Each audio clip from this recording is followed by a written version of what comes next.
Jangan lupa subscribe channel YouTube TVRI Bengkulu, like, komen, dan nyalakan notifikasinya.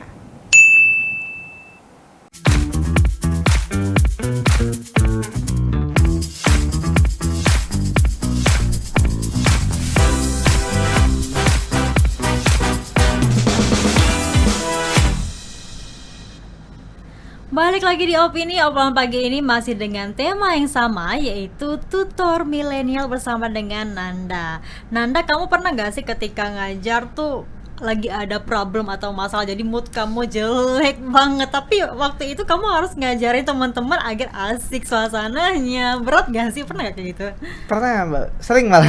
Sering malah. Kadang kita lagi mungkin bad mood, masalah di rumah atau mungkin masalah di kuliah, nggak bisa ketemu dosen atau mungkin gitu. Tapi sebagaimana mungkin kita profesional, kalau ketemu murid, ya murid taunya sebenarnya harus ceria dan harus siap mengajarkan.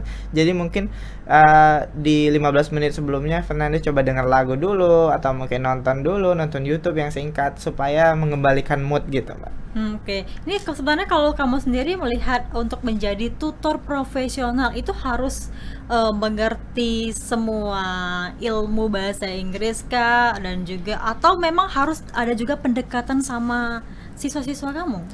Kalau profesional pastinya mengerti itu pasti ya, mengerti materi apa yang akan kita ajarkan, dan juga kita tahu misalnya kita memang fokus dan bagusnya itu di speaking atau mungkin listening, kita memang pelajari satu itu dengan baik, dan kemudian kalau untuk pendekatan pastinya kita profesional lah, intinya dengan kita menyesuaikan omongan dan juga perilaku kita dengan murid kita, contohnya kayak ibu-ibu atau mungkin anak SMP dan anak-anak gitu, Mbak. Cara bicaranya juga Cara berbeda bicaranya ya. juga berbeda. Tapi waktu itu kamu kebayang gak sih untuk jadi tutor? Awalnya kayaknya gak pernah kebayang nih aku jadi tutor, sekarang udah jadi tutor aja. Betul, Mbak. Kebetulan waktu SMA, karena Fernanda belum ikut satu organisasi dan agak introvert mungkin waktu itu, Fernanda nggak pernah kepikiran pengen jadi guru atau mungkin pengen jadi tutor. Dan sekarang, oh ternyata sekarang jadi tutor atau jadi guru. Support dari orang tua gimana waktu itu ketika kamu bilang udah jadi tutor bahasa Inggris sekarang ya? Support dari orang tua, mereka support, tapi mereka tetap ingetin, boleh kalau misalnya ini kan kerja sambil kuliah, boleh kalau kerja sambil kuliah, tapi jangan lupa kuliahnya jangan ketinggalan dan jangan juga lalai sama pendidikan gitu. Gimana kamu bagi waktunya tuh? Karena kan kamu sekarang masih kuliah, masih aktif-aktifnya ya di perkuliahan, sembari kamu juga menjadi tutor ya bahasa Inggris. Kalau tutor memang Fernanda ambilnya waktu-waktu di sore, Mbak. Jadi dia 1,5 jam atau 1 jam, mungkin mulai dari jam 4 sampai jam 6 atau mungkin jam 5 sampai jam 6 gitu. Jadi memang yang bukan jam perkuliahan gitu. Tapi kalau menurut kamu berapa lama sih waktu orang itu untuk menangkap materi ya? Kondusifnya berapa lama sih idealnya? Kondusifnya mungkin mereka itu satu bulan kalau untuk satu materi, atau memang kita spesifikasi bahasa Inggrisnya semua. Kalau satu materi mungkin 1-2 hari, Mbak, 1-2 kali pertemuan. Jadi kita ajarin minggu, di hari berikutnya kita review lagi materi ini dan kita ajarin materi baru, begitupun seterusnya, review materi baru. Oke, tapi kalau kamu sendiri setiap sekali mengajar itu berapa sih durasinya? Kalau yang SMP kita agak lebih lama, 90 menit. Kalau yang anak-anak kita 60 menit. Kenapa beda gitu? Mungkin mereka beda materinya ya, Mbak. Mungkin SMP lebih banyak dan SD itu lebih sedikit. Karena pengalaman kita ya, apalagi kita kan pernah menginjak juga ya waktu perkuliahan. Semakin lama tuh kayaknya semakin bosan ya. Kalau misalnya cepat apalagi asik, itu kayaknya sebentar banget gitu kan.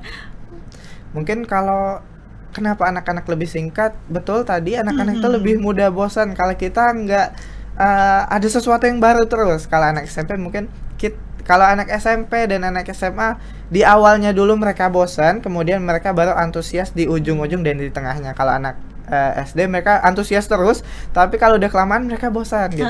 Ada rencana nggak sih kamu buka privat di rumah gitu? Kalau buka privat mungkin ada rencana, tapi mungkin nggak terlalu banyak ya. Karena mungkin takutnya nggak terlalu fokus sama pendidikan atau gimana gitu. Iya, tapi memang sekarang udah semester akhir ya? Semester akhir Mbak. Semester lagi akhir. nyusun. Berarti lagi sibuk-sibuknya nyusun skripsi ya? Betul. Skripsinya ada sangkut pautnya sama tutor kamu atau enggak nih, berbeda malah? Ada Mbak, kebetulan Fernanda bahasnya anxiety, jadi rasa ketakutan gitu Mbak, kayak kecemasan ketika mereka melakukan presentasi di depan kelas. Nah ini sangkut paut banget ya sama tutor ya. Pernah nggak sih kamu nervous, takut Pastinya mungkin? Mbak. Kadang kalau ketemu murid baru pun, walaupun di SMP, kita tuh pasti nervous karena takutnya bukan kita nggak menguasai materinya, tapi takutnya kita gimana ya kalau misalnya aku nih dianggap ngebosenin atau mungkin apa sih sir ini, apa sih bapak ini kayak ngebosenin dan nggak jelas gitu. Itu yang kita takut, kita belum tahu watak anaknya. Awal-awal dulu waktu kamu jadi tutor, ada kendala yang pernah kamu rasakan Anda? Ada Mbak, waktu Fernanda ngajar pertama kali muridnya diam. Ini kenapa ya? Ini mereka bosan atau mereka nggak ngerti atau mereka nggak peduli ya? Itu yang Fernanda. Jadi overthinking kita di belakang. Jadi kalian tuh sering sharing nggak sih sesama tutor, misalnya tips-tipsnya nih untuk bangun chemistry atau suasana ketika ngajar gitu? Iya, pastinya sharing Mbak. Kebetulan kalau misalnya anaknya gini, gimana ya kira-kira bikin cara media yang bagus atau mungkin metode yang tepat untuk mendekatkan diri gitu. Nah, metode yang tepat untuk mendekatkan diri gimana tuh? Kalau anak yang pendiam, mungkin jangan kita paksa dia yang ngomong terus. Yang Tapi tadi bilang di awal ya. betul, tapi kita coba deketin.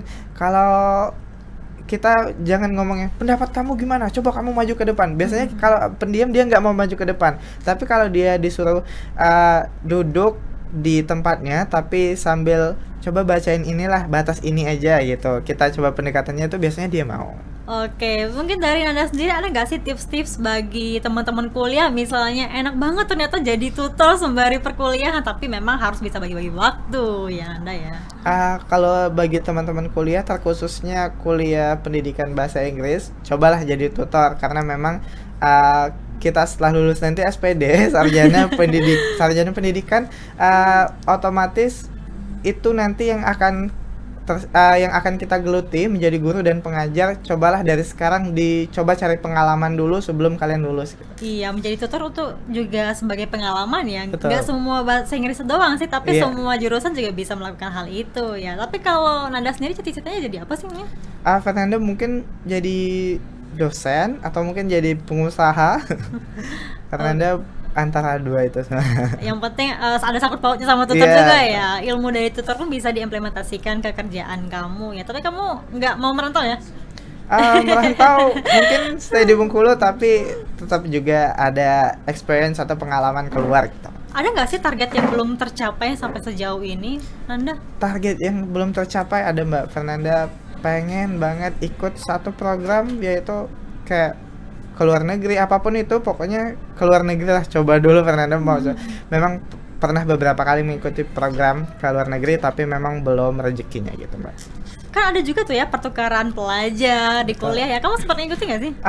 Kalau di kuliah, kalau di kampus Fernanda kebetulan masuk 2019 dan 2019 itu corona. Jadi semua Iya ya. program itu dihilangkan dulu Ditunda atau mungkin dulu ya. ditunda dulu. Jadi Fernanda nggak dapat apapun program dari kampus, tapi pernah coba program di luar kampus dan belum rezeki gitu Mbak. Mungkin Fernanda akan coba di kedepan-kedepannya. Iya, siapa tahu bisa ke negara lain Betul. kayaknya. Tapi kamu sendiri tertarik nggak sih misalnya belajar bahasa negara lain selain bahasa Inggris ya?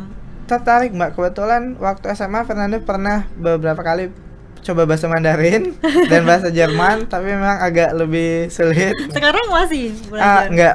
Nggak lagi sulit Berhenti ya? di situ, berhenti di Sulitnya sana. di mana sih kalau dari segi bahasa Inggris sama bahasa Cina misalnya? Oh, kalau bahasa China atau bahasa Itu sama nggak Mandarin sih, itu- ada verb one verb two-nya, misalnya ada subjek predikat objeknya gitu-gitunya nggak sih? Enggak sih Mbak, dia lebih susah ke penulisannya. Ada namanya Hanse. Hanse itu penulisan bahasa Cinanya. Biasanya dia satu kata, satu Hanse. Jadi kita harus misalnya saya itu wo ini bentuknya kayak gini, terus dia ada nadanya juga Mbak. Wo, ada juga wo. Itu yang pernah pusing kalau Iya, masalah bahasa. beda nada beda arti. Beda nada, beda ya. arti. Oke, terakhir nih Nanda, harapan kamu ke depannya nih sebagai tutor milenial atau mungkin dari perkuliahan kamu, apa sih yang kamu harapkan sejauh ini? Harapkan untuk Fernanda sendiri itu Gimana? untuk Fernanda sendiri mungkin semoga semua pengalaman yang Fernanda dapatkan ini bisa berguna untuk kehidupan Fernanda di masa depan.